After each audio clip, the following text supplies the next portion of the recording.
Hey guys, hope you're all doing well. I'm Lucas, and today we're stepping into another set of intense Reddit stories. Real emotions, real consequences.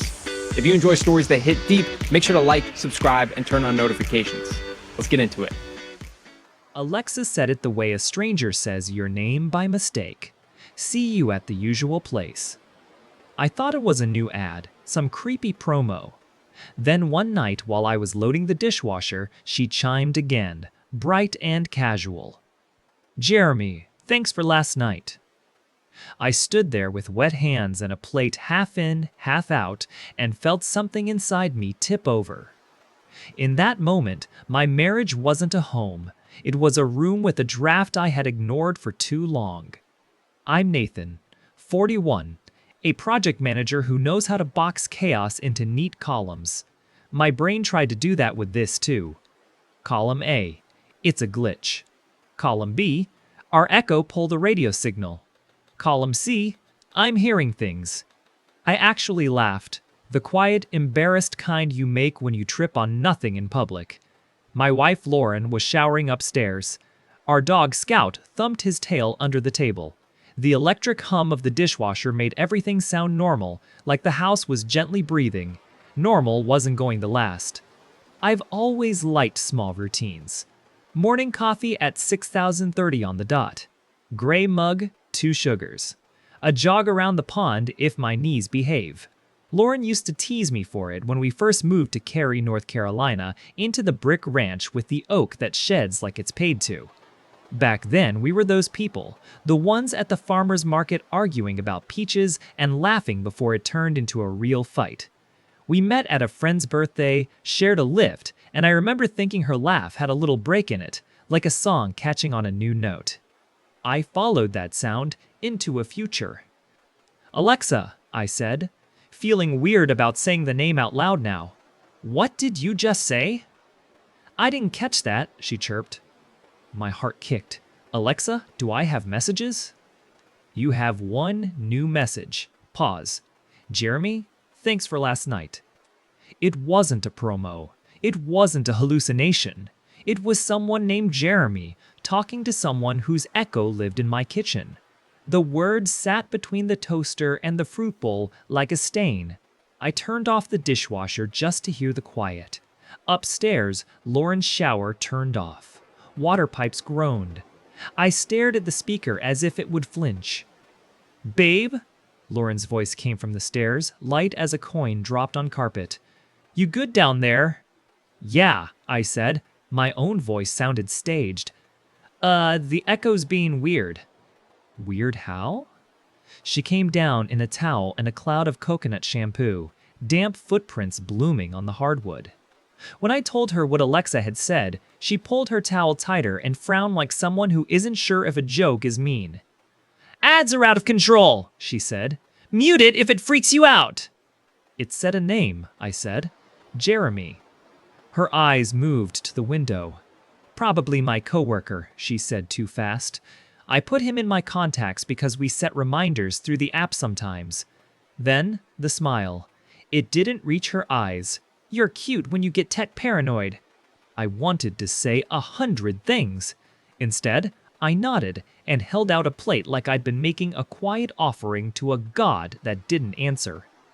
Lauren has a coworker named Jeremy. That part is true. He's in operations at her company. I'd met him once at a holiday thing where everyone pretended they liked those tiny skewers with 2 tomatoes and a cheese cube. He was taller than me, too pleased with himself, the kind of guy who laughs at his own joke before he finishes it. I didn't like him, which embarrassed me. I try not to dislike people for free. For 2 days, I convinced myself I was overreacting. If you've ever tried to jam your fear into a smaller box, you know the feeling. I kept the echo muted. I told myself I was being dramatic. Lauren worked late twice that week. She said the quarter close was brutal. On Friday, I found a hotel key sleeve in the washing machine lint trap with a printed oak leaf on it and the words Pinecrest Inn. I held it under the lamp like it would confess. We have never been to Pinecrest Inn. I put it in my wallet and walked Scout in the cold. The moon was a cracked coin. I called my sister Jen and then didn't say anything about any of it. We talked about her kid's soccer team and my knees. I hung up and stared at the lit windows of my house from the street. They looked like eyes trying not to cry. Saturday morning, I decided to do something small and factual. Small facts are my lifeline when everything else is slippery. I opened the Alexa app. I didn't go hunting for a secret, I just wanted to see devices. There, in a place I had never tapped, was a list of contacts. Lauren. Me. A few friends we had invited over once to play trivia through the speaker. And Jeremy S. allowed for messaging. My thumb hovered over his name like it might burn me. I tapped another tab by accident, and the voice history opened, a column of blue dots and little snippets. It was like looking at security camera footage of your own life. The safe ones were there. Set a timer for the pasta. Play my running mix. But in between were messages I hadn't said and Lauren would never need Alexa for. Send a message to Jeremy. The content was blurred until I clicked, and I'm ashamed of how long I stared before I did. When it opened, it wasn't plain text, just a line that said it contained a recording. My hands shook. I closed it. I couldn't do it like this, alone in my robe at 8 a.m. with the dog staring up like he knew the house was tilting. I told myself I needed to be sure. But a voice I didn't like whispered that I was actually buying time to keep living inside the nice lie. I put the phone down and made French toast with too much cinnamon because I didn't know how else to survive that hour. When Lauren came down, she kissed my cheek and said I was sweet. Her lips tasted like toothpaste and something floral that wasn't ours. "Working today?" I asked, casual. "Just a bit," she said, checking her phone. Her face softened in a way I used to think was for me. "Jeremy's pushing a rollout. We're behind." There was a time when I would have offered to pack her a sandwich. Instead, I nodded, chewed, and wondered why Scout had started to sleep at the foot of the bed instead of in his little hammock of blankets beside her side. Dogs don't care for lies, not even the good ones. I didn't sleep well for a week. The house made more noises than usual, or maybe I just heard them. Lauren laughed more at her phone. She started putting on a different lotion at night, something with orange in it, bright and new. Twice she came home with damp hair and no towel in the bag. Once I found a cash receipt tucked into the glove compartment, a handwritten thank you from a bar across town we never go to on a Tuesday, a time when I know she told me she was at yoga. I don't want to make this sound like a puzzle you solve for fun. This is the kind of puzzle that solves you. I went from ads are weird to smelling my wife's neck when she hugged me to see if a cologne stuck. That's not a thing anyone tells you about marriage, how ugly it feels to sniff innocence like laundry. Sunday, after church, I asked Jen to come by. I told her the soft version while we drank coffee on the back steps. She listened with her chin in her hand. The same way she'd listened the day I told her I was going to propose, like she could hold my face steady without touching it. "Nate," she said, almost a whisper, "you know." "I don't have proof," I said. She shook her head. "You heard the proof. You're trying to wish it into something else." "What if it's a work thing?" I heard my own voice and hated it. "They use the app," she said. "Nate." She set her cup down. "If it were work, she would have told you the second you looked spooked. You know how people are when they're clean. They over-explain. They flood the zone with daylight." She rubbed my shoulder. "I love you. I'm not going to let you pretend the dark is a room with the lights off." I nodded and felt my throat close. "I need to hear it," I said. "Not just read a line. I need the device to tell the truth while she's in the room." Jen's eye softened with a kind of fear that looks a lot like love. "Do you want me there?" "No," I said. "I don't want a witness. I don't want to be a show." "Call me after," she said. Lauren came home that night humming. She smelled like a hotel lobby. I don't mean that to be poetic. People think hotels smell like generic nice. They don't. Each one has its own blend that sticks to the edges of you like a polite hand that won't let go. I set 2 plates on the table. We ate chicken I had overcooked. A show she liked about realtors ran on low volume. I waited until she laughed and then hit pause on the remote. The house went quiet fast. "We need to check something," I said. My voice was flatter than I wanted. On the echo. She blinked. "It's Sunday, Nate. I know what day it is." "What is this?" Her smile was there, but weak. "Babe, you're scaring me." "It's a settings thing," I lied. "I want to see the messages." She stared at me for a second that felt like falling. Then she stood up, walked to the counter, and snatched her phone like a lifeline. "Why?" "Put it down," I said. I kept my hands by my sides, fingers open, like a cop in a TV show telling someone he won't shoot. "Please." "This is insane," she said. Her laugh was thin. "If you've got some jealousy thing going, we can talk about it, but I'm not going to be interrogated by a speaker." "Alexa," I said, and my voice shook. "Read my messages." "I don't have access to your messages," she answered. "You can use the Alexa app to manage messaging." Lauren smiled, not with her eyes. "See?" "Alexa," I said, "read the last message received." Silence. Then, bright as a daisy, from Jeremy, "Thanks for last night." Lauren put her hand over her mouth. You'd think that would mean shock. It didn't. It meant she didn't want anything else to come out. "What's the usual place?" I asked. My voice surprised me. It was gentle. I wasn't being kind. I was tired. "This is a work thing," she said. The words sounded like she was picking them from a drawer labeled emergency. "Okay," I said, because I wanted to hear myself say it, to test the shape. "So, let's check the voice history." It keeps a log. It's like a call log, but for commands. "I don't want to do this," she said. "I know." We stood in front of the gray disc with the blue ring, side by side like people about to blow out birthday candles for a kid they both love. My hands were sweating. I wiped them on my jeans. I felt Scout's head press against my shin. I think he was trying to hold me up. "Alexa," I said, "what's in voice history from last night?" "You can review voice history in the Alexa app," she sing-songed. "Would you like me to send a link?" "That's okay," I said. My thumb found the app. The blue dots lined up. 10,009 p.m. A timer for the oven. 10,040 p.m.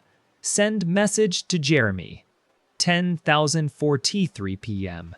Send message to Jeremy. The entries were there. No text shown, just audio tags. I clicked the first one and then stopped myself. I turned the phone around so Lauren could see the timestamps. Her mouth was pressed into a white line. "We can play it out loud," I said, "or you can tell me what it says." She didn't answer. She grabbed the back of a chair like she might throw it or hold on to it. Then she did something I never expected. She started to cry without making a sound. Tears slid down and her chest never heaved. It was like a leak in a wall, no drama, just water in places it shouldn't be. "Nate," she said finally, and the word broke. "Please." "Please what?" "Don't." She swallowed. "Don't press it." "Lauren," I said. I used her name like a full stop. "We live in a house that talks back. I need our home to tell me the truth." "Then I'll tell you," she said, her voice filled with air all at once. "I'm in love with him." The room tilted. She had handed me a broken piece of glass and acted like I'd asked for it. My face felt numb. For a second, I tasted metal. "Play it," I said. "Nate, please," she whispered. "Alexa," I said to the speaker, not my wife. "Play the last sent message." The speaker thought, the ring turning. Then that bright voice, so happy to serve, recorded 22,043, "Love you, my lion." Lauren made a noise. I have never heard and never want to hear again. It wasn't grief. It was a low, angry animal thing, and then it was gone. She grabbed the speaker. I thought she might smash it. She didn't. She set it down as if it were a baby you had to remind yourself not to hate. Okay, she said. Okay, you got what you wanted. I laughed. It sounded wrong in my throat. No, I said. I wanted my life. We stood like that. Two people and a third thing. It hit me that at 10:43 p.m., while I was grading photos from a hike to send to my nephew, my wife had whispered a pet name to someone in a hotel, and our house had kept it like a diary without a lock. Why? I asked. My voice wasn't angry. It was smaller than that. Why him? He sees me, she said. I think she believed it. I've been looking at you, I said, for 9 years. She shook her head. Not like this. That's the part people never warn you about. Sometimes betrayal doesn't even pretend to be sorry. It tries to be holy. It tries to say it's love. I picked up Scout's leash because I needed to hold something that needed me back. Pack a bag, I said. Go to your sister's. I'll figure out the rest. Lead. I'm not going to scream, I said. I'm not going to break things. I'm not going to make a speech you'll pick apart later. We're done. This is our house, she said. My name is on. And a recording from our house, I said, nodding toward the speaker. Just told me you gave your love to another man at 10:43 p.m. last night. Our house is giving testimony. So yeah, we're done. She wiped her face like she could erase the last minute. It wasn't supposed to be like this, she said. You were supposed to, I don't know. Ask me to choose, fight. You already chose, I said. She went upstairs. I heard drawers, zippers, the small sounds that mean the life you knew is about to fit into a bag. I didn't follow. I clipped Scout's leash and sat on the step with my hands on his ears, feeling the warm little engine of him tick under my palms. I thought about our wedding day, about the vows, about how we'd laughed when the officiant's mic cut out and he had to shout. I thought about how I had watched Lauren's mouth form the words and believed them more than I believed gravity. She came down in a coat. I'm sorry, she said. It landed as heavy as a tissue. Call Jeremy, I said. Tell him you're free. That was mean, and I knew it as soon as I heard it. I didn't take it back. She walked out. The door clicked with the soft, final sound the realtor loved when we first toured this place. The sound of quality. I didn't cry right away. I think my body was busy keeping me upright. I put Scout in the car and drove loops around town until the sky turned the soft gray that makes the streetlights look like they're thinking about it. I didn't put on music. I listened to the soft whine of the heater and the road. I thought about the Pinecrest Inn, about the oak leaf on the sleeve, about how people choose symbols and then let them do the talking. Back home, I called Jen. Hey, I said.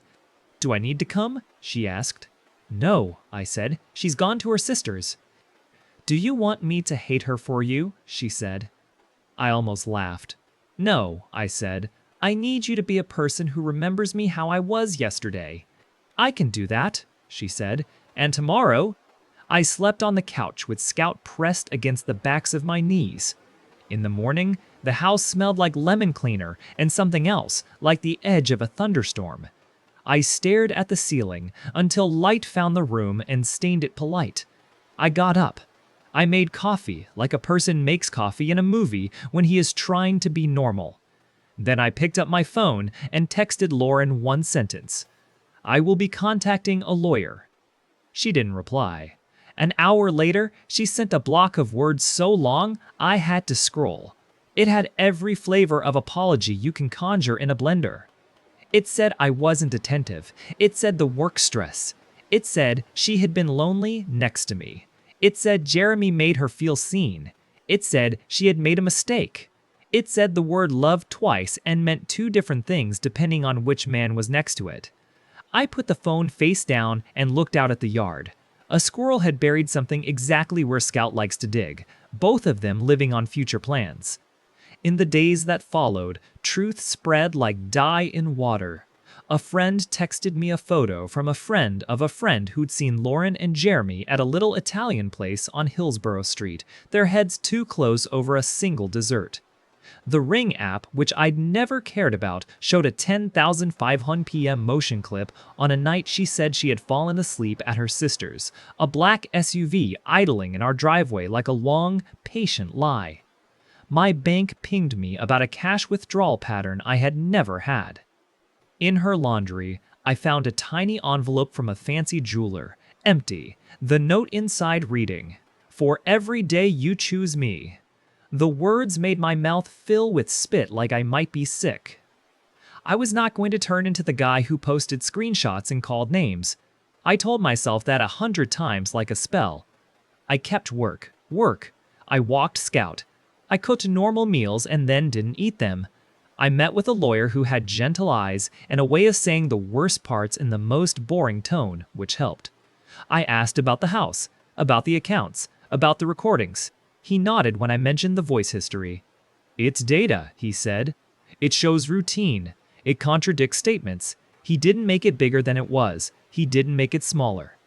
When Lauren came by to get more things, she knocked even though she had a key. I let her in. She looked like someone who had rehearsed being humble in a mirror. I wouldn't have made it as a director. "I can't undo it," she said in the entryway, small under the framed photos I hadn't faced yet. "I wish I could." "You can," I said. "People can choose not to do things every day." She nodded like that hurt. "I'm going to end it," she said. "With him." "That's not a prize you get," I said. "Ending the thing you shouldn't have started doesn't erase the thing." She looked toward the kitchen. I knew exactly what she was thinking. The gray disc, the little blue ring, the recorded sentence that had not been for me and yet lived in my house. "Did you unplug it?" she asked. "No," I said. "I asked it for the weather. It told me rain at 4. It was right." She laughed and covered it with a hand. "I'm sorry." "I know you are," I said. "It doesn't change what happened. It doesn't bring the words back up your throat." "I didn't mean to hurt you," she said. I thought about that. "I think you meant to not get caught," I said. "And when people aim at that, they hit me." She flinched. "I can't be this villain for you." "You are what you did," I said. "That's not a forever sentence, but today, yes. Today, you're the person who made our house say something it never should have had to say." She left with a box. Scout watched from the top of the stairs with one paw lifted, unsure if this was a game where he had to wait for the treat word. I sat on the step after the door closed and cried like a kid. Not the careful tears of a composed adult, the stupid, gulping kind. Then I washed my face and called my boss and told him the broad strokes. He told me to take my time and meant it. I believed him because he didn't try to fix it. If you're waiting for the dramatic moment where I confronted Jeremy, it didn't happen. I didn't need another man's face to confirm what my house had already said in my wife's voice. I blocked his number after he texted me a short, formal apology. I didn't know how he got my phone to send. I imagined his phone connected to too many things, everything talking to everything, meaning nothing. Lauren and I separated in spring. The lawyer moved paper mountains while azaleas threw pink confetti at our curb like love was a prom that just wouldn't end. Neighbors asked careful questions. Jen came over with lasagna even though neither of us likes lasagna. It wasn't about the food. It was about someone putting something in your oven because your heart can't get hot on its own. I slept better than I thought I would and worse than I wanted. There's a kind of sleep you get after a fire where the body keeps listening for a crack that's not there anymore. When the divorce was final, I moved the Echo from the kitchen to the garage and then into a box, and then I finally gave it to Jen for her place because her kids like to ask silly questions. I'm not mad at devices. I'm mad at what people do with them when they think no one is listening. But I didn't want a talking house anymore. A quiet one felt like an apology. Months later, standing in my backyard with Scout, the air heavy and green, my phone buzzed. It was Lauren. I almost didn't answer. I did. "Hey," she said. Her voice sounded older. I know you don't owe me your ears. What's up? I wanted you to know I'm moving, she said. New job, Raleigh, fresh start. I'm not calling to float some new beginning with us. I wouldn't do that to you. I just wanted to say I'm sorry in a way that isn't about me. Okay, I said. The word can be mean or kind or nothing. This was nothing. It was a place to put the call down without noise. Do you still have... Did you keep any recordings? The lawyer asked if. No, I said. I gave them what they needed, and then I let the house forget. She breathed out. I hope you're okay. I'm going to be, I said. And it was true in a way you don't get to know until you say it out loud. After the call, I took Scout for a longer walk than usual. We cut around the pond I used to jog, the geese acting like they owned the deed. I thought about love and the stupid names we give it because it feels too big otherwise. Lion.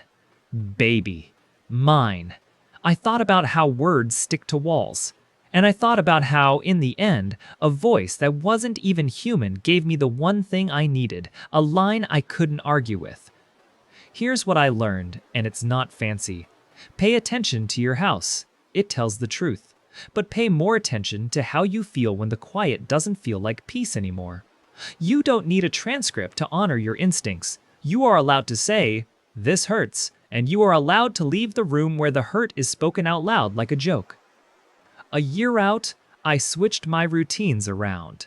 I take coffee on the porch now, same gray mug, no sugar. I get to work early.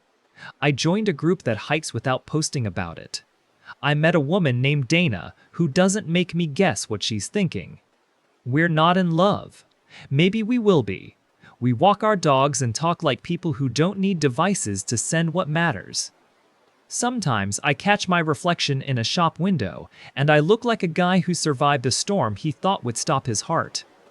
I touch the glass like I'm checking a pulse. It beats. It surprises me every... I don't hate Lauren. Hate is a way of charging rent to the wrong account. I want good things for her far away from me. I hope she never says a sentence to a device that a person in her kitchen shouldn't hear. I hope she learns to choose before she acts. There are nights when I still wake up at 10,043 and stare at the ceiling. My mind goes to the blue ring, to the soft voice repeating what it was asked to repeat. On those nights, I get up. I put on shoes. I take Scout out and stand in the yard with the sky, the color of a bruise fading. The air smells like cut grass and somebody else's dinner.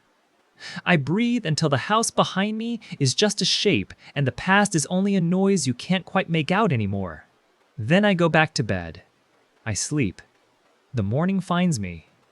I still think about the first time Alexa said the name and how fast I ran away from that truth. Denial is a soft blanket. It keeps you warm through one bad night and then smothers you. If you're listening to this and your house is whispering, I hope you hear it the first time. And I hope you tell yourself the most important thing. You didn't cause the lie by noticing it. That's not how truth works. It does not need your permission to be true. When I tell this story to friends, they ask if I regret setting the echo up in the first place. I don't. That little gray disc did what people didn't. It didn't try to protect my feelings or make a prettier version of events to help me sleep. It said what it was told to say, and because of that, I finally did the thing I was supposed to do. I chose me. What would you do if your home told you the one line you were afraid to hear? Is trust a thing we rebuild with words, or with the quiet choices we make when no one is listening? If this hit you, stick around for more. Your story matters, and you're not alone.